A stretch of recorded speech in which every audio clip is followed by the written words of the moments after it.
ശ്രീരാമായ നമോ നമ. സീതാരാമഗുണാരാമ പുണ്യാരണ്യനിവാസിനോ വന്ദേ വിശുദ്ധവിജ്ഞാനോ കവീശ്വരകവീശ്വരു. എല്ലാ സജ്ജനങ്ങൾക്കും ബന്ധുജനങ്ങൾക്കും നമസ്കാരം. 118 സർഗമാണ്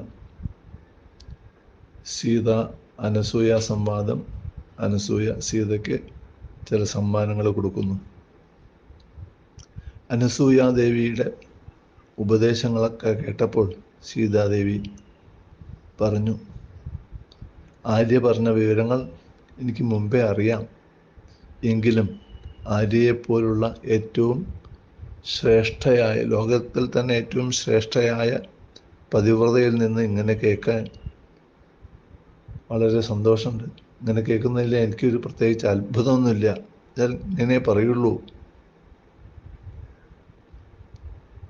ഭർത്താക്കന്മാരെ എങ്ങനെ വേണമെങ്കിലും ശുശ്രൂഷിക്കണം എന്നാണ് പറയുന്നത്. പിന്നെതാ ഭർത്താക്കന്മാർ വൃത്തിവർജിത, ശരിയായ സംസ്കാരം ഇല്ലാത്തവരാണെങ്കിൽ കൂടി നല്ലൊരു ഭാര്യ അയാളെ വിട്ടുപോകരുത്, നന്നായി ശുശ്രൂഷിക്കണം എന്നാണ് ശ്രുതികളിലൊക്കെ പറയുന്നത്. കിം പുനർയോ ഗുണശ്ലാഘ്യ. എൻ്റെ കാര്യത്തിലാണെങ്കിലോ പിന്നെ പറയേണ്ടതുണ്ടോ? ഗുണശ്ലാഘ്യ, എല്ലാ ഗുണങ്ങളും ഒത്തവനും സാനുക്രോശവും, എല്ലാവരോടും വളരെ ദീനാനുകമ്പയുള്ള ആളും, ജിതേന്ദ്രിയ, എല്ലാ ഇന്ദ്രിയങ്ങളും തൻ്റെ വശത്താക്കിയവനും, സ്ഥിരാനുരാഗോ ധർമാത്മാ.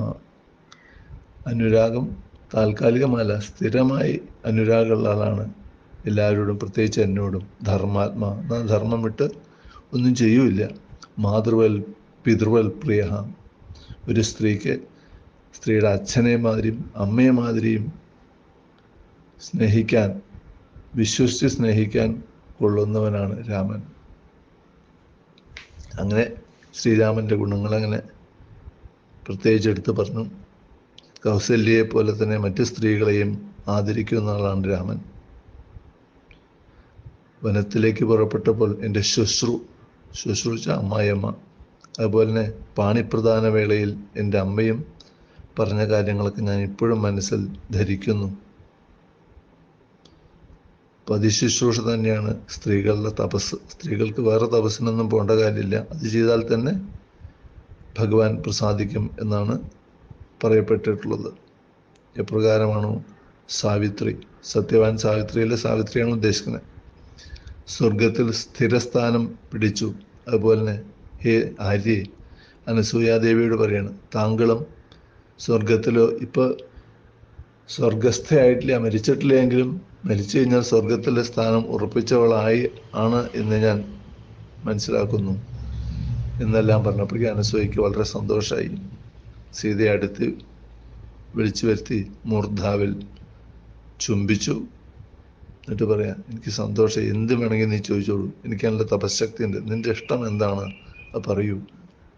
അപ്പോൾ സീതാദേവി പറഞ്ഞു, ദേവിയെ എങ്ങനെ കാണാനും ദേവിയുടെ കയ്യിൽ നിന്ന് ഉപദേശങ്ങളും കിട്ടിയല്ലോ, അത് തന്നെയാണ് എൻ്റെ ഇഷ്ടം, വേറെയൊന്നും വേണ്ട എന്ന് പറഞ്ഞപ്പോഴേക്കും ആ ദേവിക്ക് കൂടുതൽ സന്തോഷമാണ് ഉണ്ടായത്.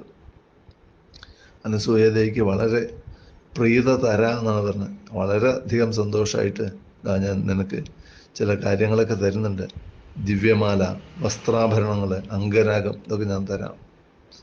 ഈ അംഗരാഗം, ഈ വസ്ത്രങ്ങളൊക്കെ ധരിച്ചു കഴിഞ്ഞാൽ നിൻ്റെ ദേഹശോഭ നിത്യവും മാതിരി പുതുത മാതിരി ഇരിക്കും. ദേഹശോഭയ്ക്ക് ഒരു മുട്ടവും വരില്ല. ആ ദേഹശോഭയോടുകൂടി നീ ഭർത്താവിൻ്റെ കൂടെ ലക്ഷ്മി ദേവി മഹാവിഷ്ണുവിൻ്റെ കൂടെ എന്ന മാതിരി ശോഭിക്കട്ടെ എന്ന് അനുഗ്രഹിച്ചു. എന്നിട്ടാണ് ദാനം ചെയ്യുന്നത്. ദിവ്യമാല്യങ്ങൾ, വസ്ത്രാഭരണങ്ങൾ, പിന്നെ അംഗരാഗം. അത് പ്രീതിദാനമായി, അത് സന്തോഷത്തോടുകൂടി നൽകുന്ന ദാനം, പ്രീതിദാനം സീതാദേവി സ്വീകരിച്ചു. എന്നിട്ട് തൊഴുത തപസ്വിയുടെ, ആ തപസ്വിനിയുടെ അല്ലെങ്കിൽ താപസ്വിയുടെ കാൽക്കലിരുന്ന് തൊഴുതുകൊണ്ടിരുന്നപ്പോൾ ദേവി ചോദിക്കുകയാണ്, അനസൂയാദേവി ചോദിക്കുകയാണ്, ഞാൻ നിൻ്റെ സ്വയംവരത്തിനൊക്കെ പറ്റി ഞാൻ കേട്ടിട്ടുണ്ട്, പക്ഷെ അതൊന്ന് താം കഥാം ശ്രോതുമിച്ഛാമി, ആ കഥ വിസ്തരേണ ച മൈഥിലി, വിസ്തരിച്ച് കേൾക്കണം, എനിക്ക് ഒന്ന് പറഞ്ഞു തരൂ എന്ന് പറഞ്ഞപ്പോൾ ശരി എന്ന് പറഞ്ഞ് സീതാദേവി പറയാണ്, ധർമാത്മാവായ ധർമ്മജ്ഞനായ മിഥിലാധിപൻ രാജ്യം ഭരിച്ചിരുന്നു.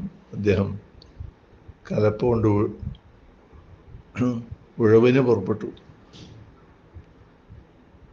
ചില കഥകളിലൊക്കെ പറയുന്നുണ്ട് അത്രയും ദാരിദ്ര്യം വന്നു അവിടെ. ആ സമയത്ത് രാജാവ് പോലും കലപ്പയും എടുത്ത് ഇറങ്ങി എന്നൊക്കെ പറയുന്നുണ്ട്. പക്ഷെ യാഗത്തിന് വേണ്ടിയിട്ടാണെന്നും ചില പറയുന്നുണ്ട്. ഇതിൽ വാൽമീകി രാമായണത്തിൽ അങ്ങനെയൊന്നും പറയുന്നില്ല. കലപ്പ കൊണ്ട്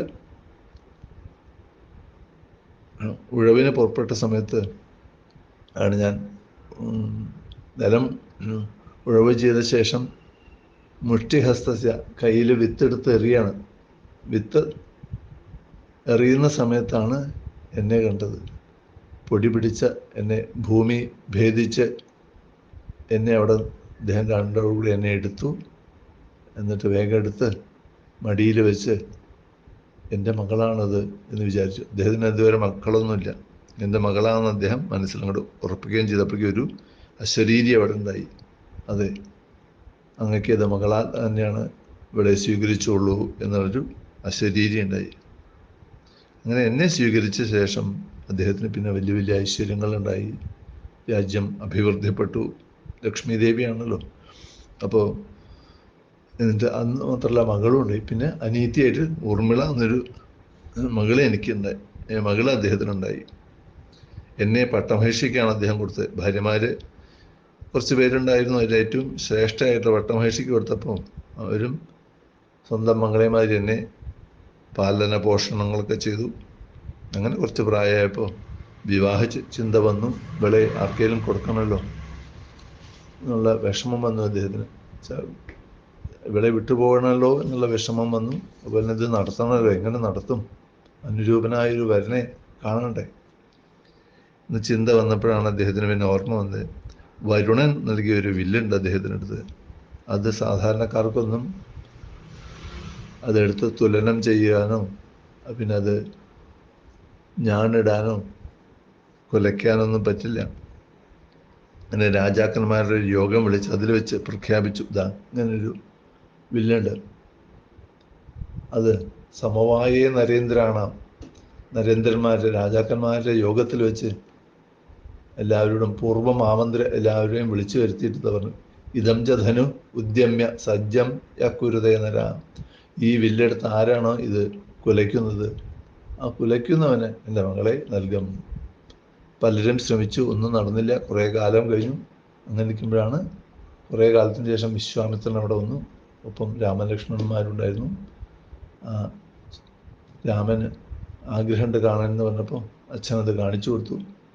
രാമനത് ആ ദൈവികമായ വില്ല് കയ്യിലെടുത്ത് തൽ ധനുർ ദർശയാമാസ രാജപുത്രനായ ദൈവികം, അത് കണ്ട ഉടനെ അദ്ദേഹം തൊഴുതു. നിമിഷാന്തരമാത്രേണ തദാനമ്യ, നിമിഷം കൊണ്ട് തന്നെ.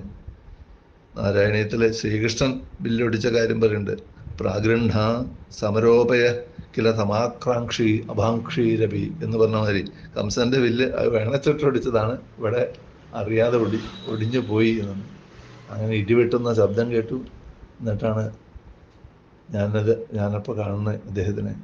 ഉടനെ തന്നെ എൻ്റെ അച്ഛൻ കയ്യിൽ ജലം എടുത്ത് വന്ന് കന്യാദാനത്തിന് പുറപ്പെട്ടപ്പോൾ രാമൻ പറഞ്ഞു, ഞാൻ സ്വീകരിക്കാം, പക്ഷേ അച്ഛൻ്റെ സമ്മതം വേണമെന്ന് പറഞ്ഞപ്പോൾ അദ്ദേഹത്തിനെ പിന്നീട് വരുത്തി. അങ്ങനെയാണ് എനിക്ക് രാമനെ കിട്ടിയത്. എൻ്റെ അനീതി ഉർമിളയ്ക്ക് ലക്ഷ്മണനെയും കിട്ടി എന്ന് പറഞ്ഞുകൊണ്ടാണ് ഈ സർഗം ഇവിടെ അവസാനിക്കുന്നത്. പ്രസന്നതായാനഗതാഭിഷേകതസ്തഥാ നമംളേ വനവാസകൃച്ഛ്രത മുഖാംബുജശ്രീ രഘുനന്ദന സമേത മഞ്ജുളമംഗള